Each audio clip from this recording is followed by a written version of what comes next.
Cory Sullivan, thank you for joining me. Thank you for having me. Thank you for giving me an opportunity at finding the card I've been looking for about 15 years. 15 years. Slabs on Sunday, which is we're doing Packs with Pros right now. Cory Sullivan, former Colorado Rocky, current member of the broadcast team for the Colorado Rockies. We can just kind of start with that card because it was a pretty unique thing that you did that got this card. So Cory is looking for his one of one. It's like a career highlights, 2 triples in 1 inning. And it's the first year they did the career highlights. The career highlights. First time it had happened in 50 years. First time it happened in the National League in like 100 years. Did you know the significance of that when you did it? I did not. Honestly, it was weird because it was first week of the season, 2006. I got my first one off Jake Peavy, and honestly, it felt like it was the next inning. Yeah. As weird as that sounds, because the inning was so long, and it was against Chan-Ho Park. So the second one, when I slid into third, I kind of mean-mugged the whole dugout, and everybody laughed like, oh, yeah, you got 2 triples in an inning. That's kind of cool. And then after the game, we find out how rare it truly was. It truly was, yeah. And I thought that was pretty cool.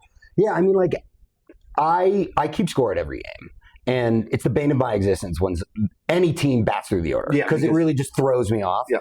But that is, like, who was it that had 2 grand slams in 1 inning? My teammate, and they were also both off Chan-Ho Park. It was Fernando Tatis. so Chan-Ho's on some very bad numbers. Some very bad numbers. Yeah. I mean,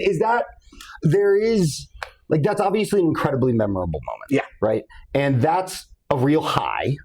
But on the flip side of that, is there any at bat that you really still to this day think about and you're like, man, I really wish I had that bat? Yeah, opening day that same year. It was at Coors Field, and it was against Brandon Webb. And the first time in my life I decided to take the first pitch of a game before I got in the box. It was the only fastball I saw in the at-bat. It was good morning, good afternoon, and good night. It went sinker right down the middle, slider, changeup, beat it. Out. Yeah. That one I remember very, very, very vividly. Other than that, I feel like when you suck, you try and forget them in baseball because you have to. Yeah. You can't hold on to them because if you do, they just start snowballing. So you were mostly a leadoff hitter. Why did you walk into that at bat being like, I'm taking the first pitch? Because it was the first at bat of the year, and I felt like if I just grounded out weekly against a guy like Brandon Webb, I wasn't doing my job because he's the one guy, if you can see a lot of pitches, you can run him out of the game earlier. Yeah. Back then, there weren't super pens yet, so you were trying to get the starter out of the game, especially early, because then the long reliever would come in. And forgive me for those guys that were long relievers between 95 and 2005. You guys weren't extremely strong. Those were the guys you wanted to get after. Yeah, and I mean, I think it's an interesting thing because you now being a broadcaster, played in Major League Baseball, the game has completely changed from when you played to now it's how it's done. First of all, how do you like the changes? And how do you think you would have managed in the analytics era that we're currently in? Well, I'd like to think that, using the information would be a positive thing. The trouble would be everybody throws 100. Everybody's got filthy breaking stuff. I never had any trouble hitting velocity, so that wouldn't be a problem. But the fact that they throw it less would be a problem. Yeah. I mean, we're messing around at like 35 to 40% of the pitches thrown are fastballs. Everything else is spinning. I remember there was an Instagram I saw a few days ago that was, back in the day, people were hitting 330 like it's nobody's business. Yeah. And then they overlay it with one of, Paul Skeen sliders. And you're like, well, they weren't facing that. Nor were we facing guys coming out of the pen that were all absolutely dominant. Yeah. I mean, that's where the real difference is. We were talking about this on the broadcast the other day, why the, batting average for the entire league has gone down. I think it's like 243 now. And in 2000, it was above 250. So I think it's a combination of velocity and just pitchers getting – I mean, the analytics are so far ahead for pitching. They haven't really caught up in hitting yet. They will at some point. So it just is that much more difficult on a daily basis to hit. But I also think hitters have realized you get paid for slow. Yeah, you don't get paid for batting. You don't get Rod Carew would not be Rod Carew, right? Like at the end of the day, if you are, and a great example of that is, you are a very unique player in the fact that you have connections to all 3 of the teams that I have liked in my life. Okay. One of them's not the best connection, Okay. but Mets, Red Sox, Rockies. Yep. And I kind of equate it to Pete Alonso, right? Like Pete Alonso has never had a very high career batting average, Right. but he's very effective in the hits that he gets. Right. And at the end of the game, at the end of the day in analytics, you're really just trying to score runs. Like Right. that's the long game, the short game, the whole thing. Right. And so batting average, while it's important, is not as it was, Right. 10, 20, 30 years ago, even longer than that. It's about how effective you are with that. Right. And I just it is a very interesting thing to me because, I have watched baseball my entire life. I have gone to Shea Stadium, to Citi Field, to Fenway, to here. I've done them all. And I like players that get on base. I like being entertained. And that seems to somewhat have been lost. Well, when you say get on base, do you mean walk? I just want someone on the base. The reason is so personally, this is me. I never want the guy that just walks to get the on base percentage. Yeah. The reason I say that is they're never going to be the guy. In the moment, they're going to hand the bat to the next guy because they're going to walk to first base. Yeah. I want the guy who goes up there with second and third. First base is open, knowing they might work around you, but when they make that one mistake, you punish them for it. Yeah. I mean, that's what I want. It's funny because my favorite baseball player of all time, I think baseball is a very unique thing in that your favorite baseball player can be someone that you've never seen play baseball. Mine's Ted Williams. Okay. And Ted Williams was notorious that if he thought the ball was that far outside, he would just not swing the bat. Yeah. And how many batting titles he could have won if he just swung the bat. Right. And it is a nuance in baseball. I mean, ABS has somewhat changed that, right? Because you can't. The margins are so small in how they miss it that I get really annoyed when you're like, that ball was right there. Just swing the bat. Yeah. And I don't know, how you in your broadcast role, right? You sit there and do you like how that ABS and the changes in the pitch clock and the changes in all that have kind of affected the game? I do. I think they've positively affected it. I mean, some points when you talk about ABS, the pitch framing for catchers gets a little bit lost in the ABS because obviously if you're trying to steal strikes and they're challenged and they're actually balls, that's not going to work. However, there are still ways that you can nuance it where hitters are timid to go ahead and challenge it because they don't want to give one up. Yeah. Especially situationally. We're learning more about run value after challenges, whether it's, 3-2, 2 outs, runners on second and third. How much run value are you adding in a challenge with that walk? If you go to first base and pass it on, it might be around a run, where if you challenge the first pitch of the game, what's the run value expectancy there? Yeah. Probably not much. Yeah. So we're learning a little bit more about that. And I think catchers understanding that situation, understanding how to steal those strikes when they matter most, is still there. Also, when guys run out of challenges, you then can just absolutely game the system, right? Where that umpire missed 3 calls because they were calling the ball off the plate to a right-handed hitter on the outside corner. Just go sit out there after there's no challenges and start stealing strikes one after the other. So that way, yes, I think the pitch clock, if anybody doesn't like it, they are just wrong because, let's be honest, nobody enjoyed those 3.5-hour games. Yeah, they were long. They were ridiculous, especially here at Coors Field. Yeah, I mean, especially when I was, last Friday, that was nearly a 4-hour baseball game. That was brutal. There were 200 pitches before the end of the third inning. And I don't, from going to as many games as I go to, it's kind of been lost in how long baseball games used to be, right? You used to sit there and you're like, okay, the game starts at 6:40. I'm out of here by 9:40 at the max. I'm out of here. And I was working with this kid that I know, and we were going to go run the bases together. And it's the 8th inning, and we're waiting down there. And 20 minutes later, it's still the 8th inning. And I was like, how long is this baseball game going Games on? like that remind us of what it used to be. Of what it used to be, yeah. And I have always been kind of on the border of if I've liked it or not. Yeah. But last Friday really indicated to me it's a good thing. What would that game have been?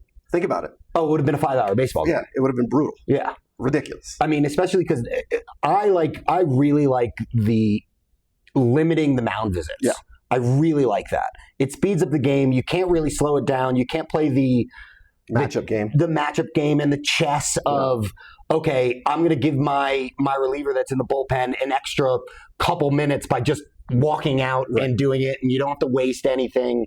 And it has come to turn someone who's I'm an old school baseball fan into this is actually good. It gets more people into it. I have a lot of friends that go with kids, and if you have a 4-hour game, they're not making it. They're not making it. There's no way. And your kid gets to sit there. They get to have their popcorn. They get to have their cotton candy. And in a normal amount of time, they're out of here. Yeah. Which I like. So we're going to start opening these. Okay. So this is 2006 update series. Cory has hopefully a card in here. We would hope. Which would be pretty cool. Yeah. Hopefully your superfractors in there, which would be the coolest thing in the world. I didn't even know it existed, honestly, until 2011. I don't know how it slipped past me for the 5 years that there was a 1 of 1. I don't know. And once I was aware of it, I've told you, I've been on a search for it forever. You said your dad's been on the search for it. My dad has literally put, in essence, a hit out on this card, making every one of his friends, every one of his family members aware to try and find this thing. So I'm going to put something out there, but if you go on to Reddit and you just type in Cory Sullivan 1 of 1 on Reddit, it's either your dad's post or one of his friends' posts. Yeah. And it's up there. Yeah, so they're seeking it. I have these are not. Topps has really improved the way to open packs. I still miss the upper deck from like the late 80s. It was the metallic. It was real easy to rip. So when you were a kid, going all the way back, were you a baseball card ripper? Oh yeah. Big time. Big binder, big everything. So my parents sold their house in Wyoming 2 years ago, I think, and my dad made me take all my baseball cards because I had dreaded trying to get them, but he had a buddy throw them in a trailer. It was 6 giant tubs. Oh my gosh. And then another 4 giant boxes.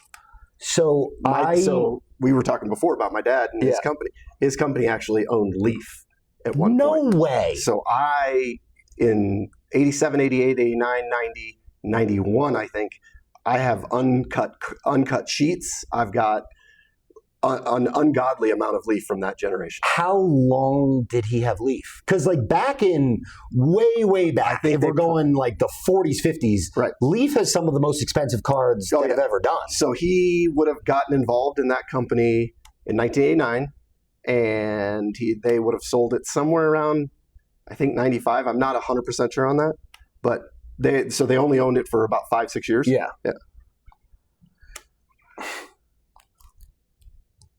I mean, this is a trip, by the way.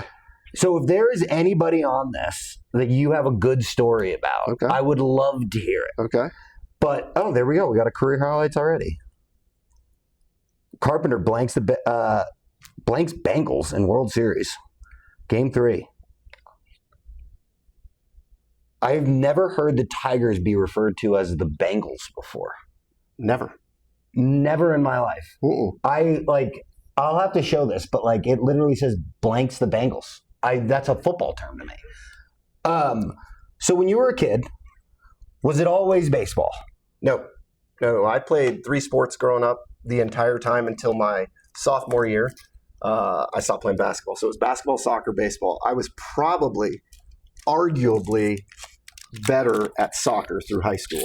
I was part of the national pool. I played on the regional team with Tim Howard. Oh, dang. Yeah. So it was.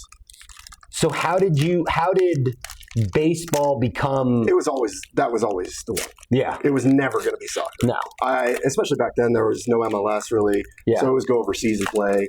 And I was young. I was 17 when I graduated high school. So there was no chance at 17 I was going to be able to go do anything like that on my own. Yeah.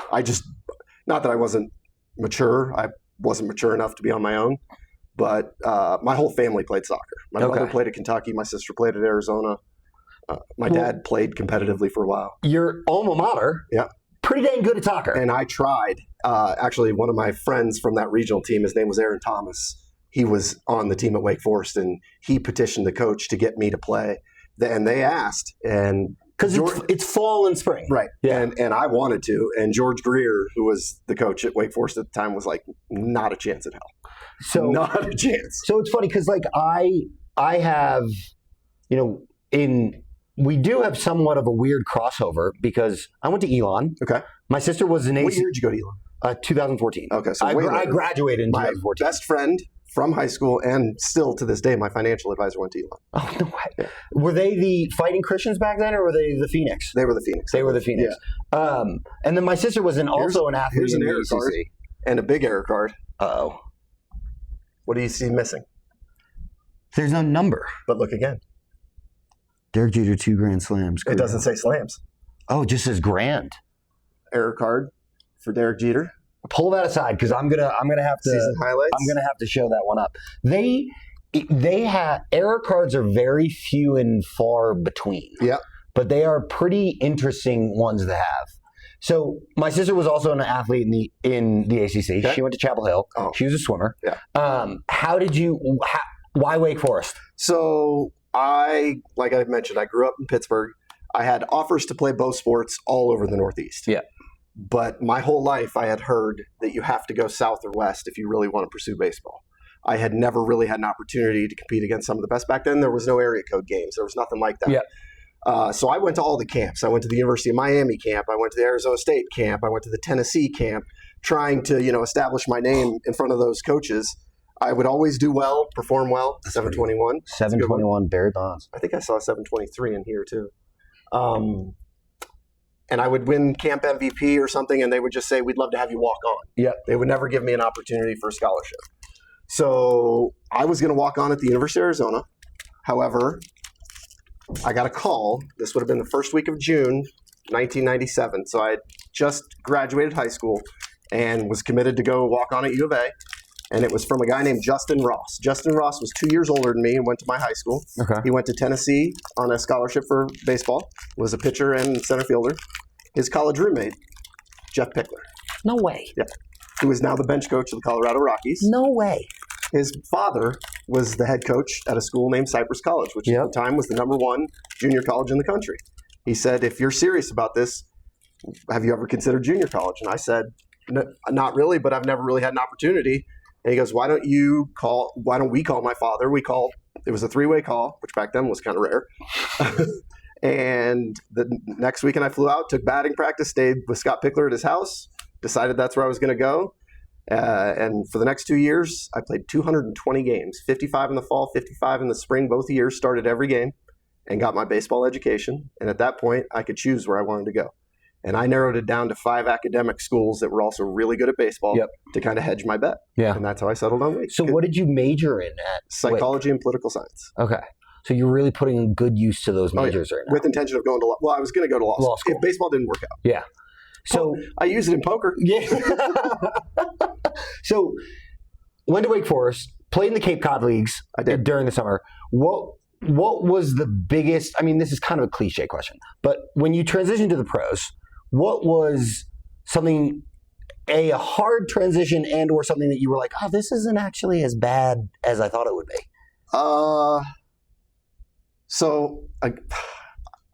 It's funny. I had arguably the easiest path to the big leagues, probably of any player, to go through the minor leagues. Oh, I love this. Let's hear it.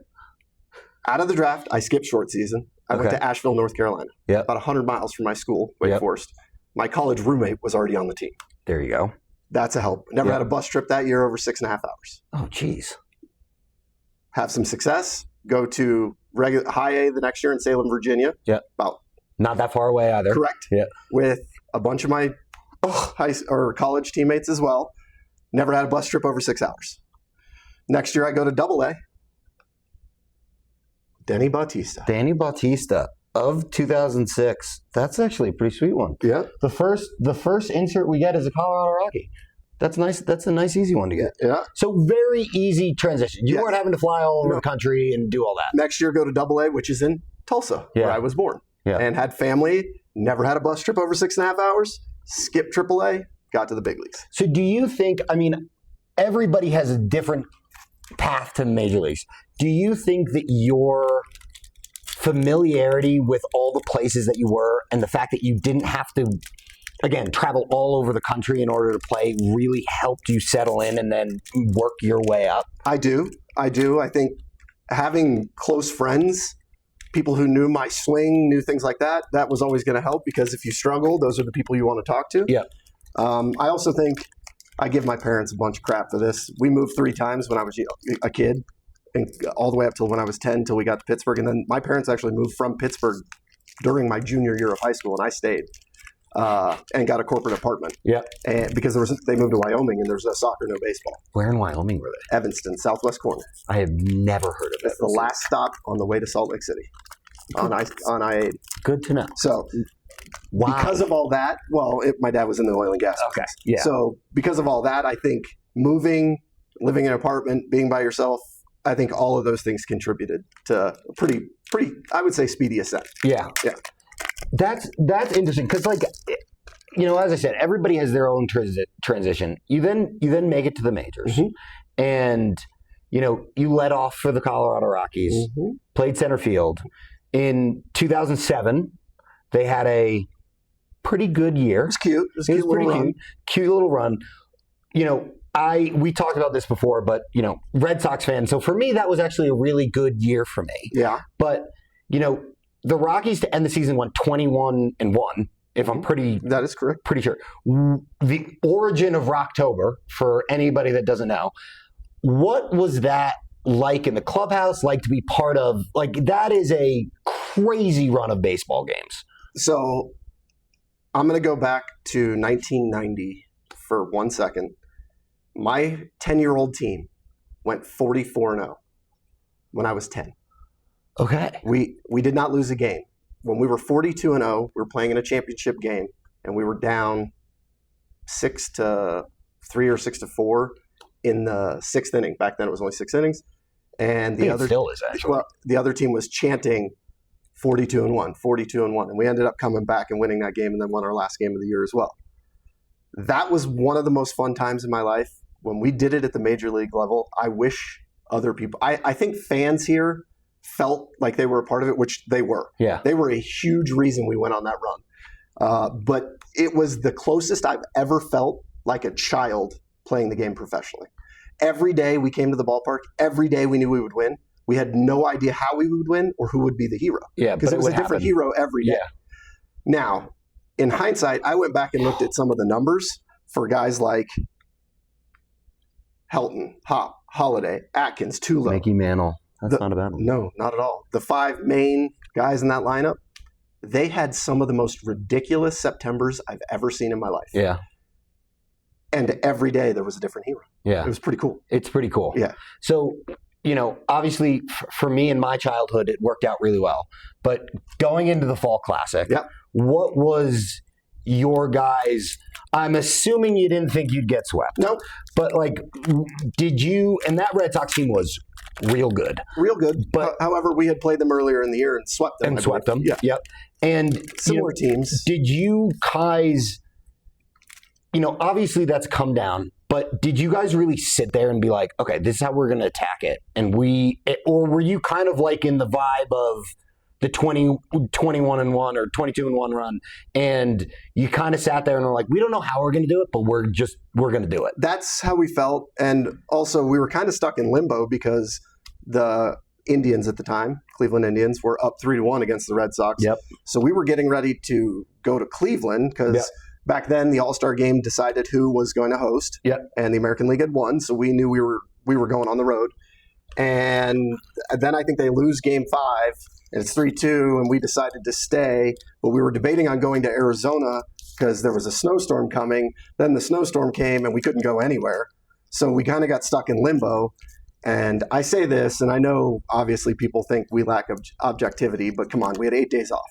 No, if you don't have 8 days off, that series is a series. Yeah, no, that was kind Instead of going to of what be it the was. next thing that I was going to ask. Like, if the Indians had just won, right, and they won that game, I truly believe that you guys would have been in a different mindset and a different everything, because momentum is a real thing. It's 100% a real thing, and that we were riding the wave the whole way. Yeah. If that series starts 2-3 days later against either team somehow, Doesn't matter. it would have been the same thing. Yeah. We were just hot. Yeah. And everybody knows what that's like. I mean, if you're a hockey fan and you're riding a hot goalie, you know you're not gonna. There's nothing that's gonna happen. Yeah. Right. Or if you're an NBA fan and you got a guy who's just shooting 70% from 3-point line, odds are that team's gonna win. Yeah. And the longer that you take,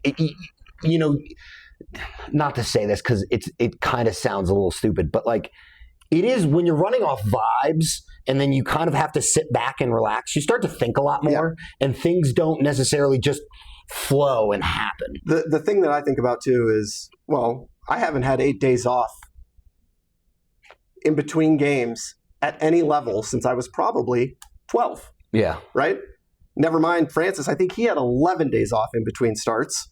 That's never good. Yeah. And you could tell game one, I don't even remember the final score, but we knew the fourth inning, there's one of them. There you go. That's what we're looking for, but the one-on-one. The one-on-one. I'm glad we got that. Yeah.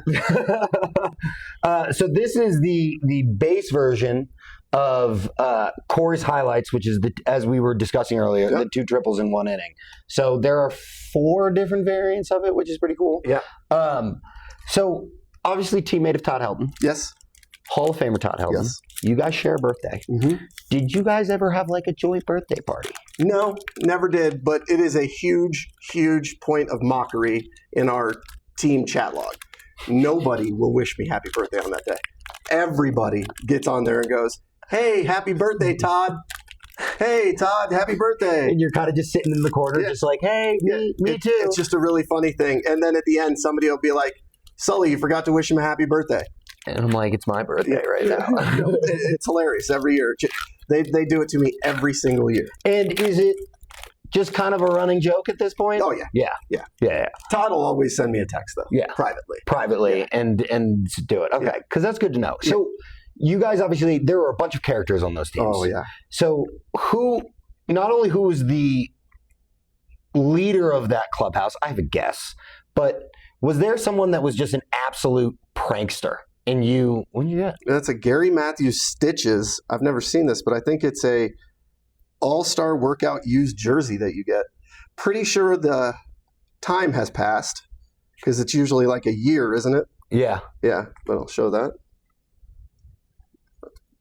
I actually think it's part of the jerseys in there. I didn't realize that until just now.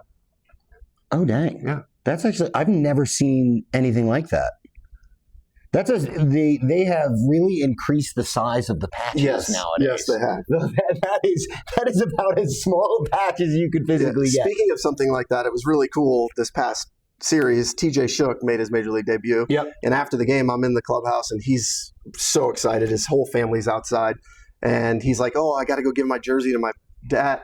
They ran him down. Oh, yeah. To get that. Oh, yeah. That debut patch. Yeah. It was pretty funny. I actually got Jeff's debut patch for Jeff Criswell. Okay. And he was telling me that thing is not on there tight. No, it's basically held on by a string, which is kind of wild. Yeah. But it is, I think that's a really cool thing that Topps has done. Yeah. And because it is, I've talked to a couple players that they don't collect baseball cards at all, but they really want that card. Oh, yeah. And it's just such a cool thing for a player if they get it. It's part of what you got and wore in your debut. It is a special, special thing. Yeah. It doesn't get much because, it's one thing to play baseball and play in the minors. Like, making it to the major leagues, I don't care how many games you play in the major leagues. We got another one. At least you pulled it this time. Making it to the major leagues has got to be 720. Just. I have 721. I think I have 722 too. What was, did you kind of feel like a little bit of a Bambi when you walked into the clubhouse for the first time, or what was it like, finally reaching the majors? So it was amazing, and it was everything it was built up to be. But the weird thing was 2004, the year before my actual debut. We are really rocking with you today. Yeah.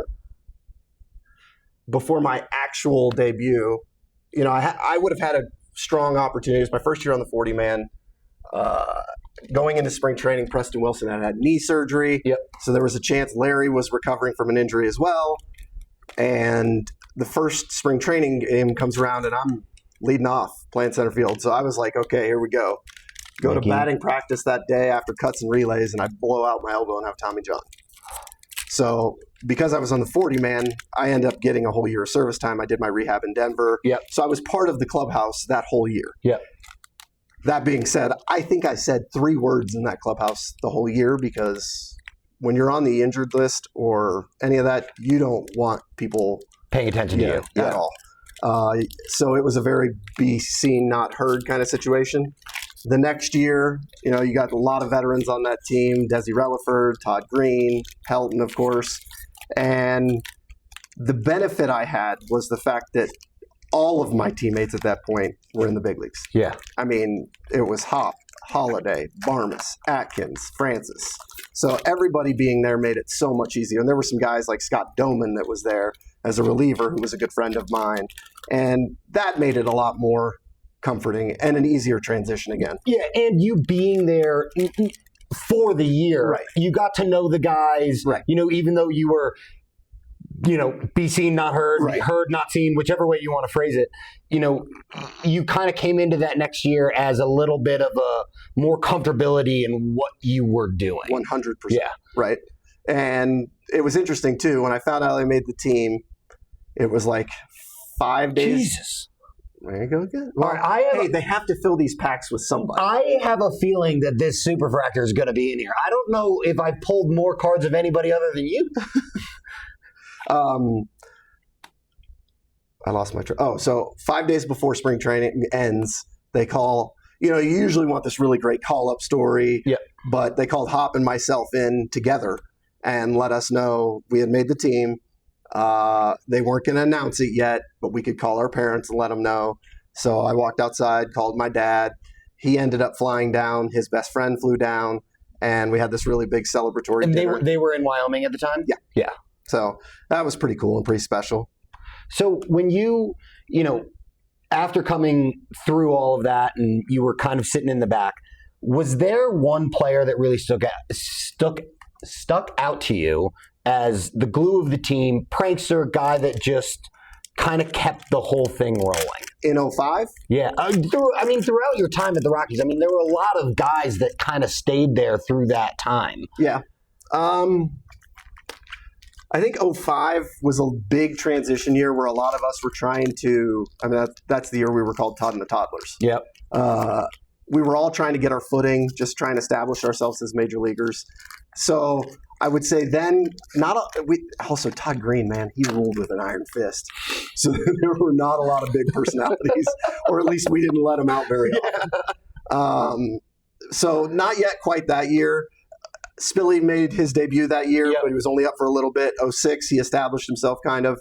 And I feel like myself, him, Josh Fogg, Jamie Carroll, and LaTroy Hawkins, we were the guys that weren't the guys that held everyone accountable. Yeah. Right? Because when you've got personalities like Tulo was a big personality. Yeah. And young. And then you've got Todd, who's a superstar, Hall Yep. of Famer, who's real quiet, but is a leader on the field. Yep. You have to have people who can hold those people accountable. Whether it's Matt Holliday, who's a close friend, Matt makes a base running mistake. Who's going to go talk to him? Who's going to let him know what he needs to do? And I'm not saying that happened. I'm saying people like that. Theoretically. Right. Yeah. And because we all came up together, it just made it that much easier. Yeah. Yeah. Because, how many of those guys did you play in the minors with? I think if we went back through that roster, I would guess 18 to 20. Yeah. But back then it was a lot different. Yeah. At the end of the day, baseball's business. Mhm. But, back, not even that long ago, you were really developing your team through the minor leagues. So Aiden actually had Holiday a good one. All-Star. Aiden had a good one. Okay. Do you think that you could name the starting lineup of your debut? Ooh. Yeah. Can you bring it up? I'm pulling it up. I'll wait. Do I have to name it in like the batting order? Because that I'll give you extra credit if you could do it. The batting I don't think there's any way I could. Because I started on the bench. Barmas went 4 for 5 or 5 for 6 in that game at short. 4 for 6. Yeah, 4. Yeah. So let's see.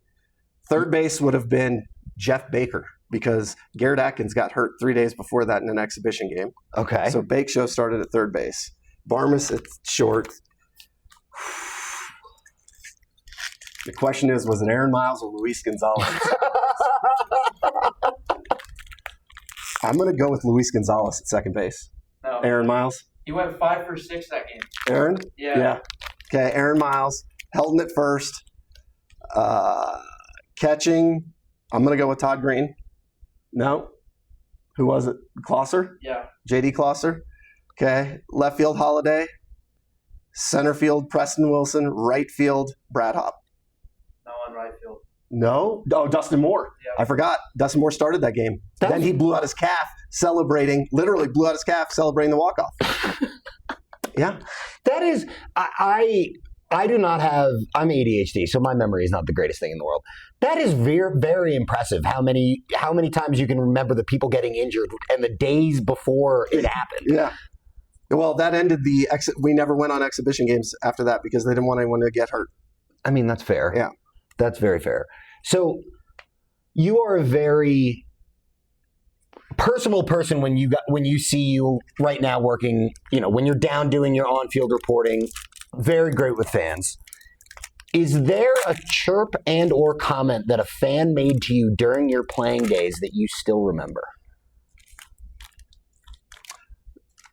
I mean, yes, not.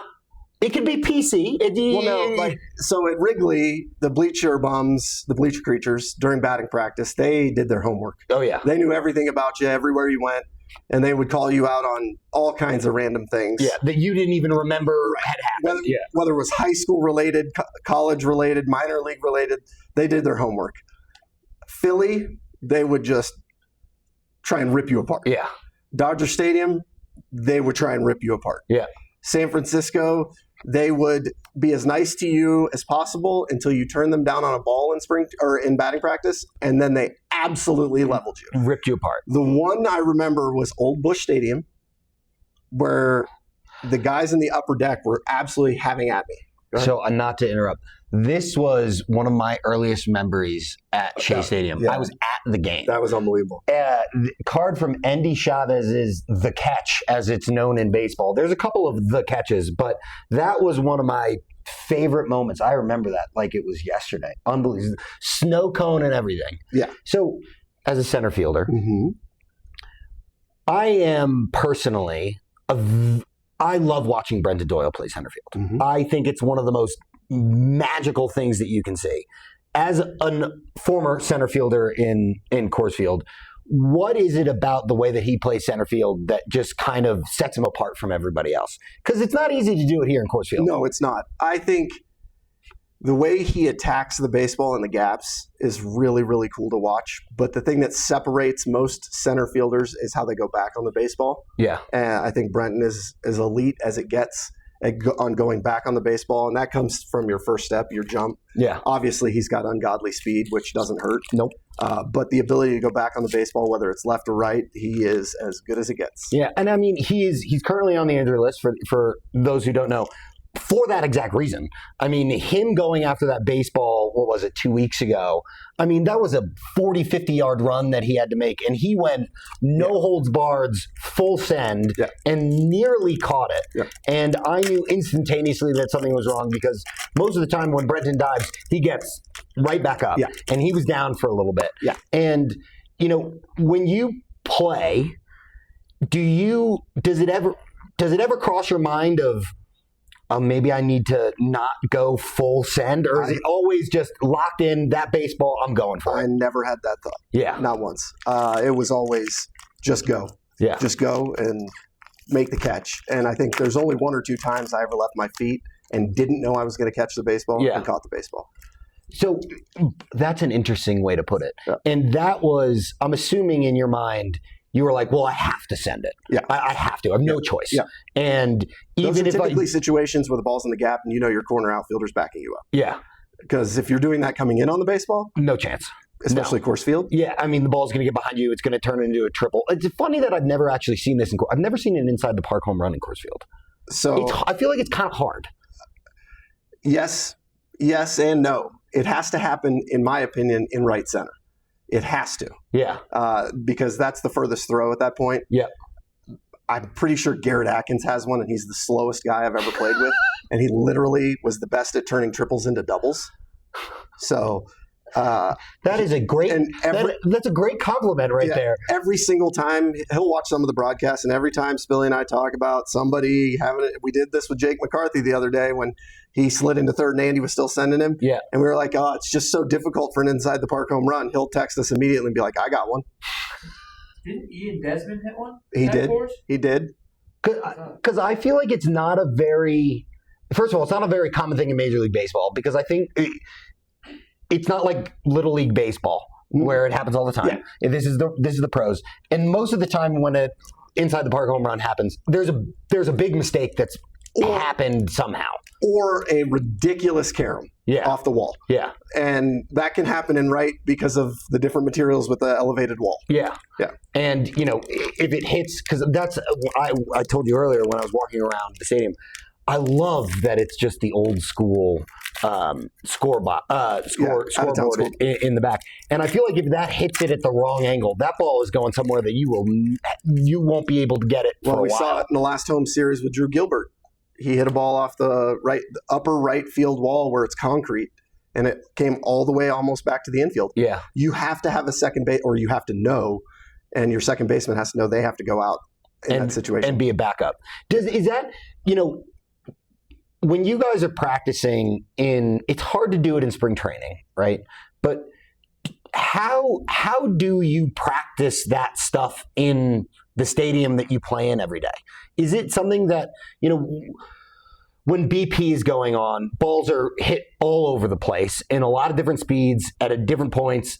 Do you, if you're the outfielder, are you kind of sitting out there being like, I really hope this ball hits a place that I have never seen it hit before? Yes, it rarely happens at BP. Yeah. You actually have to have a coach or a teammate go out and throw the ball. You can't even try and fungo them because it's hard. The variance is too difficult. You can't set up a machine to do it because of the distance. Yeah. So usually you have to go out and throw it off the different materials just to see how it reacts. Yeah. Yeah, and you'll do it in every ballpark. Yeah, every time you go somewhere. You'll just try it. Yep. And so this is a good one, but when you were playing, was there a ballpark that you had to go to and you sat there and you were like, I don't want to do this. This is just the worst place to play? Wrigley Field. That's going to crush a lot of people, but that's the first place I ever went to watch a Major League game as a child. It was like there. You can't even imagine how high on my list it was. And when I got there for the first time, my soul was crushed. The field, everything was just awful. The field was so crowned that you couldn't even see the left fielder once they got in their crouch. There was nowhere to get loose if you're on the bench. Yeah. If you're standing in the on-deck circle, your front foot is maybe 4 to 6 inches in front of your back foot, which is not ideal. Nope. Just because of the way the field was shaped.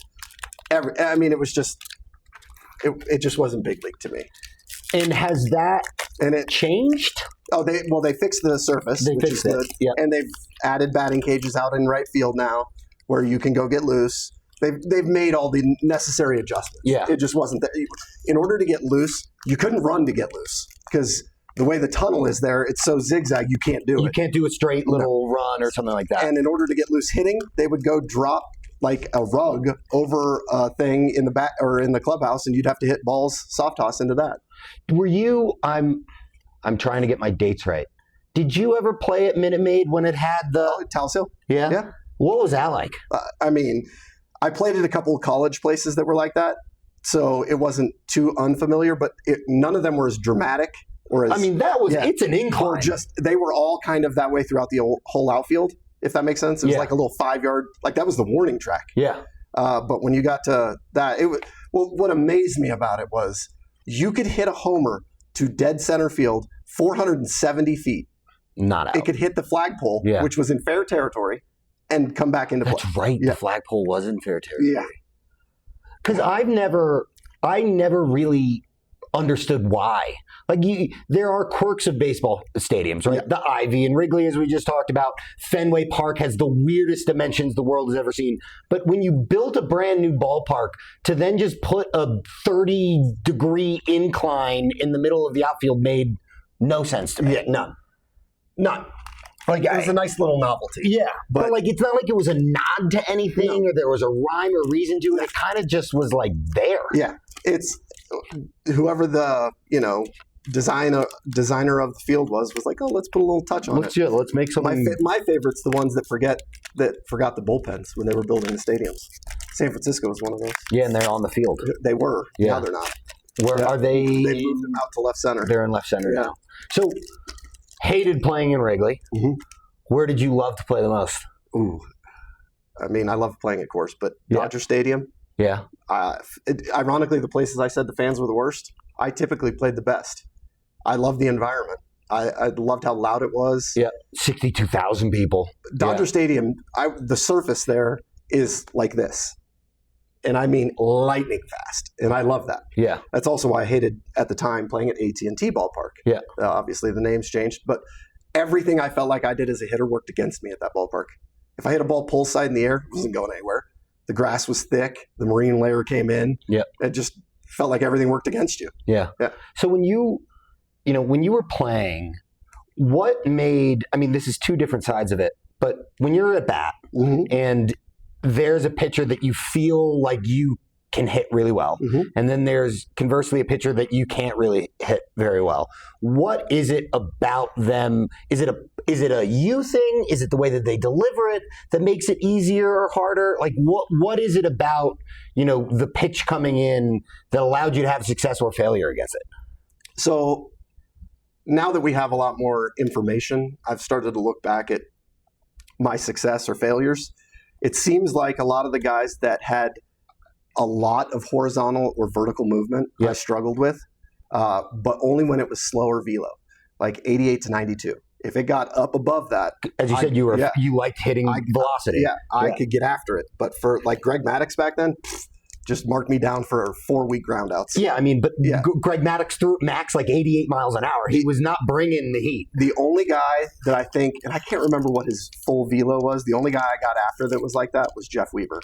And it's really funny, and I mean no ill will towards Jeff Weaver, but I had like 3 or 4 4-hit games Against him. Yeah.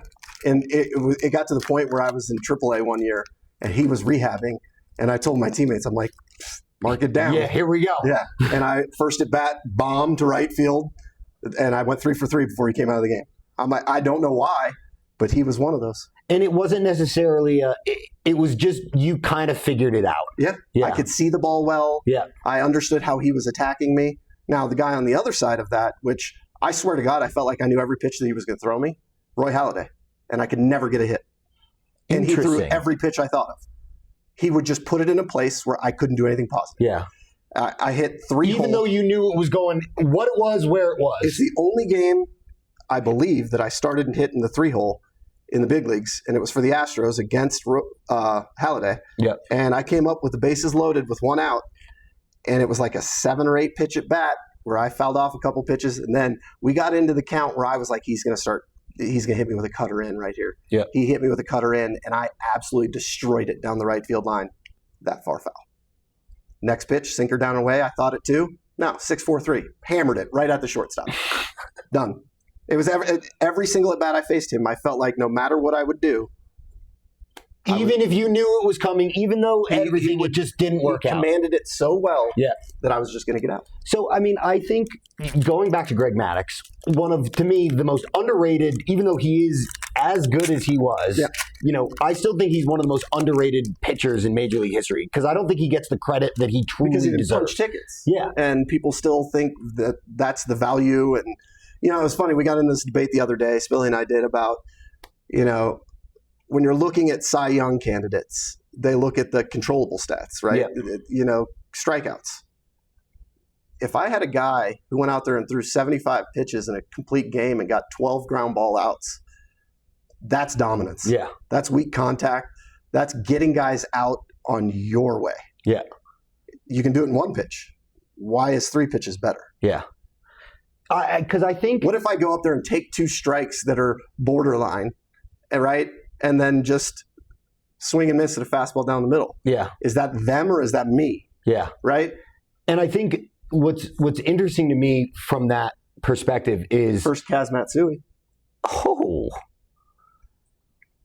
Damn. I forgot he was on the Rockies. He hit arguably the biggest grand slam in Rockies history. People, I'm going to be really blunt with you. I have only become a hardcore Rockies fan in the last 6 years. So prior to that, my knowledge is very limited, except for the 2007 World Series. Before that, but in that playoff run, he hit a grand slam in Philly.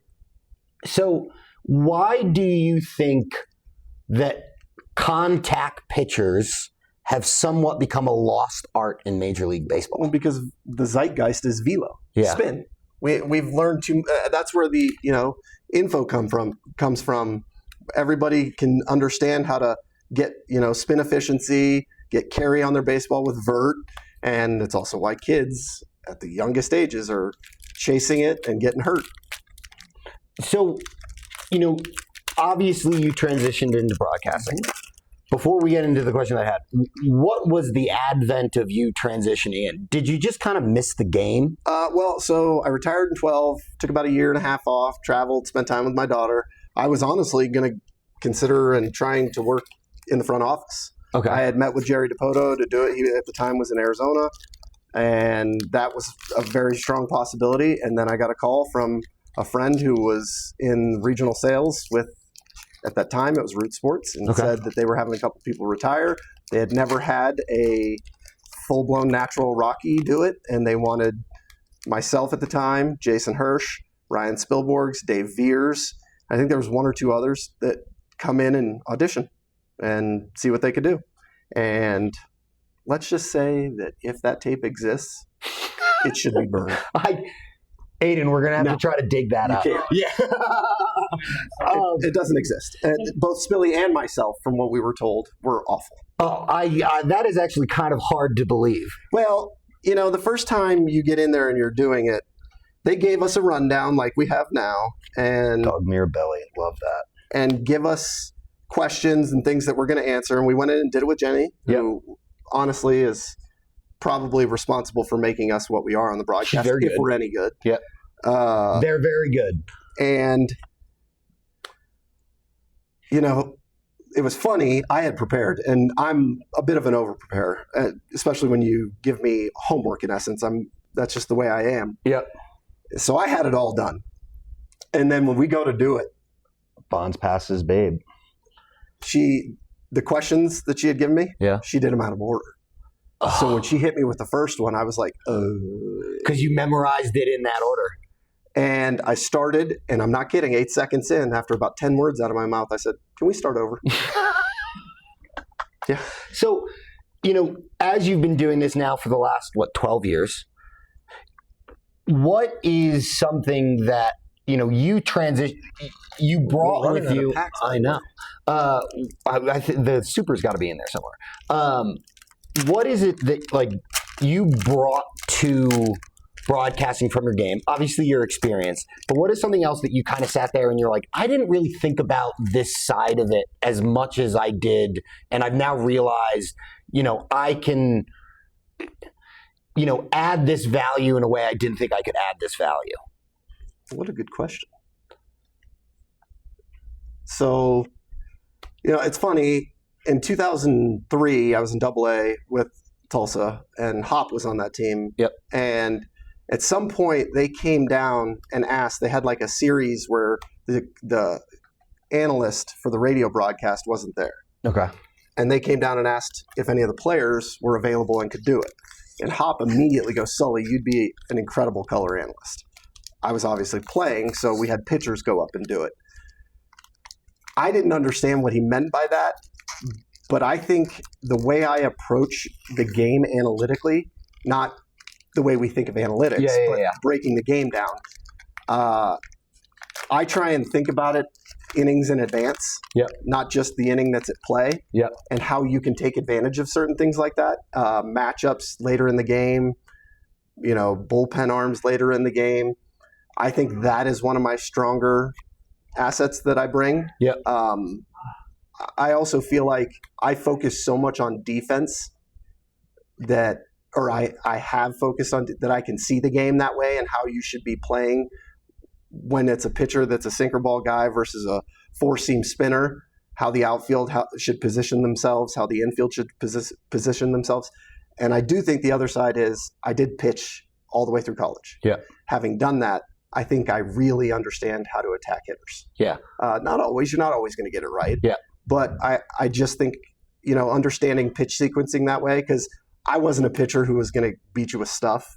I was going to beat you with watching your swing and your approach and how I could just get you out.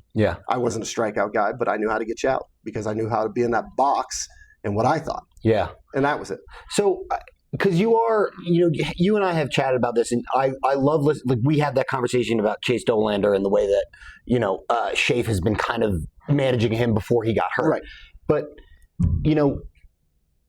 when you look at the modern game right now, there are two baseball players from the batting perspective, at least in my eyes, that are just far above everybody else. Aaron Judge, Shohei Ohtani. What is it in your analytical mind that just makes them so much better than everybody else? Is it the fact that they're 6'5", 6'7", or is it just that they have a great back control? They know how to get the bat in the right position. Like, what is it about them that makes them so much better? I would be willing to bet that both of them are in the 0.1% when it comes to eyesight. I would almost guarantee it. But I just think they also truly understand how pitchers are approaching them, and they do not miss mistakes. And it's that simple. When we talk about a batting average frequency or a homer frequency, you watch the game tonight. Watch how many pitches a guy like Tyler Freeman might get that are more in the middle of the plate. Right? Versus a Hunter Goodman. That are and not that Tyler, it's just pitchers know they can miss over the middle of the plate and not get punished for a 3-run homer. Whereas if you miss against Hunter, he's taking it. Or watch a game where I'm trying to think of somebody who has a high frequency of swinging rate in zone. Maybe an O'Neal Cruz. Right? How many pitches they get in the center, he gets in the center and misses. Then watch how many Judge or Shohei get in the middle and miss. Not many. Not many at all. And because the reason I thought about that is based off of what you were just saying about yourself, about being a pitcher and having the pitcher's thought in hitting. Shohei will go and pitch and then go hit in the next 20 minutes. And so when he's doing that, he kind of is thinking he's in a pitcher's mindset when he's hitting. 100%. And that is a huge advantage. And I mean, shout out to Shohei Ohtani. He is having an absolutely unbelievable season as a pitcher right now. He literally is what every kid wants to be when they grow up. And I don't mean they want to be Shohei. Every kid when they are in Little League wants to be a pitcher and a hitter. That's it. That was me. I pitched and I hit. That was it. And I loved it. It was so much fun to me. I liked being involved at all times. There is no question he is the greatest player of all time. I don't even think it's debatable. I understand what people want to debate. No one has ever done it like he has done it in this day and age, with this spotlight, with that much success. I mean, I truly believe it will happen. Who knows if it will happen this year? But he will win a Cy Young Award at some point. And odds are, when he does that, he hits 300 with 40 home runs. And 100 RBIs. And, people... And a 950 OPS. And people think about, Babe Ruth did that. He only pitched his first 2 years. He only pitched his first 2 years. And he never did them at the same time. And I think that that's something that's so, as you said, every kid dreams of it. And who knows if in the next 20 years that becomes somewhat of a normality. It's hard to get there, right? Well, let's think about this. Jack Caglione was one of the most successful two-way players in college. He can't do it. I'm trying to think of other guys. I mean, honestly, Skeens was a third baseman for most of it, third baseman or catcher for most of his, pre-major league and before. I'm pretty sure at the Air Force he was playing catcher. Yeah. And then when he went to LSU, big SEC baseball, they just want you to do one thing. Right. And do you think that in order for that to happen, the fundamental way that baseball is looked at the lower levels before the majors has to accept that happening? 100%. Yeah. I also think maybe it's not an error card. But the other one just said Derek. And it didn't say slams. Oh. Yeah. It's right here. All right, we're gonna have to double check this. Right? Or okay. No, it just says Yeah. $2,000. $2,000. Oh, is that 2,000 hits? And we both could have just been really dumb. I think that's probably it. I normally lean towards me being really dumb. Because on the back it But does say 2,000 hits. that is Topps is really upgraded because calling the Tigers the Bengals and then saying Jeter hits $2,000 as opposed to 2,000 is a little that's a little weird to me. Yeah. Speaking of cards and Shohei, one of my prized possessions is a Shohei card that is. So I don't know if you've ever heard of Project 70. I've not. Project 70 was in 2020, where they hired 50 of like the biggest artists or street artists or something to come up with their own baseball card. Okay. And they could create I can't remember the number that they used, but there's also one of one there. And one of the artists did a Shohei Ohtani as Neo, the Matrix. He is standing in the box like that and on the mound. And I've got one of the 5 rare ones, and it is my absolute baby. So do you collect some of your own cards? I do. Do you still collect baseball cards? I do, but I usually am targeting something. Okay. Even when it comes to someone like Jackson Holliday or Ethan Holliday, I'm trying to obtain their special cards because of their connection to me. Yeah. Or a Shohei because I'm a giant fan. Yeah. Or if you remember when Paul Skeens had his Major League debut patch. Yep. You wanted it? Well, yeah. Didn't have $1.2 million laying around? Well, no, before anyone found it. Right? Yeah. Because if you remember the offer that the Pirates put out that was so unique and so cool. Fan. I grew up a Pirates fan, and all I could think of was if I got that card, what I would do is pre-negotiate a deal for a young kid. Give the card to Paul. Yeah. I mean, that card should have been Paul's, in my opinion. But find a kid that I'm giving it to the Pirates for so that he could take advantage of all the things that they offered. Yeah. Right? Which was like season tickets for a year, come out on the field for BP, just really cool things that I think a young Pirates fan would have truly enjoyed. Last card of the set. How about that? Holiday and Atkins. Because as we talked about with the debut patch, I think the players should get them. I really do. I mean, I understand the value in Topps making money off of it, but it is, my Sprague Sports' motto is bring history home. Right. And to them, that's their history. There are so many players that have just made their debut. They maybe played a few games. That's their, not to say their peak, but that's them reaching their goals. And it's a way beyond a jersey to really commemorate that. And, I like collecting really unique things. That's just what I do. Yeah. I have, I want to get some Ethan Holliday. I have a bunch of Jackson Holliday. But I got when Tovar 2 weeks ago, last week, did something that never had happened in Major League Baseball history before: steal home, multiple home runs, and that's debatable, and walk off. The steal home, debatable. It is because it was the classic guy runs, he goes, but it counts in the books as a steal home. But I think that to me that's such a unique aspect of baseball that there are so many different ways to slice the cat in you doing something that's never happened before, and it's a big milestone in baseball. Yeah, there's no question. Obviously, it's the realization of a dream. Yeah. A lot of people effort to get you there. I think what Topps or what Major League Baseball was trying to do was kind of marry the collector with the player in a way that players don't necessarily think it's theirs. Yeah. That's my guess at what they were trying to do, because as players, you want your jersey, your hat, your first hit Yeah. or your first strikeout as a pitcher. Those are the things that traditionally have always been the things that players want. And this is something that the player had that fans can have.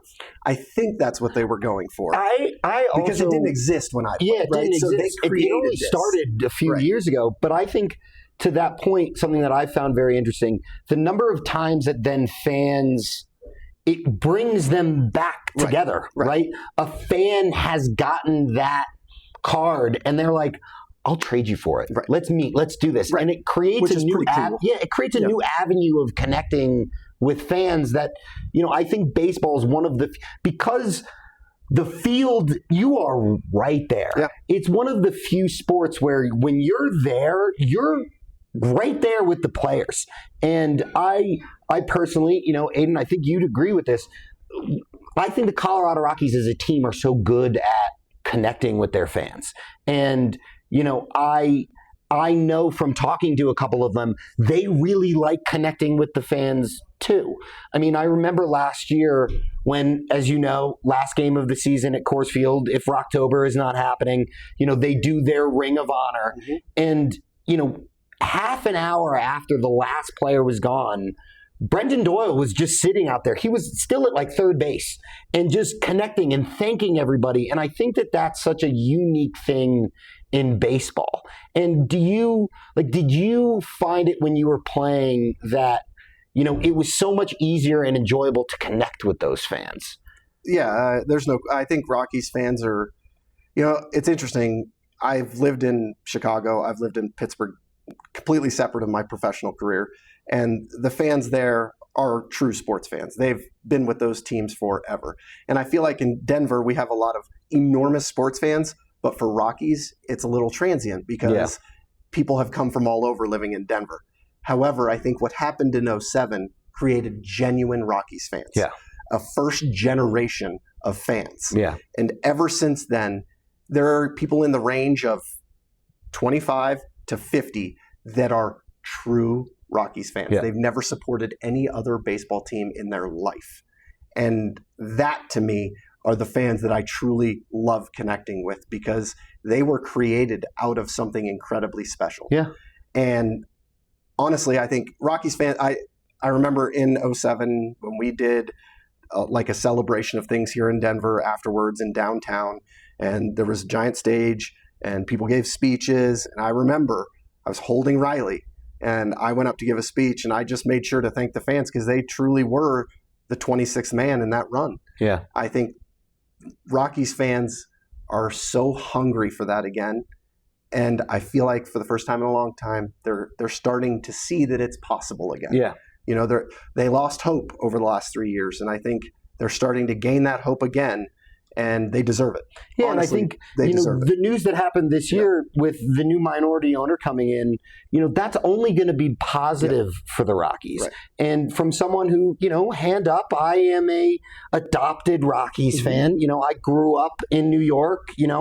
My dad's from Massachusetts. I'm a huge Red Sox fan. I'm a diehard hate the Yankees fan. But when you meet people that are real Rockies fans, it's very unique to me. And I think that one thing that's really nice about Colorado, Denver specifically, is, it's one of the few cities that has all four major sports, and it's a sports town. Yeah. We Huge. love sports here. Yes. And from college sports to professional sports, and while every other team in Colorado has had their successes, I really want the Rockies to have success. Yeah. I mean, my first year when I moved here was the last time the Rockies were in the playoffs.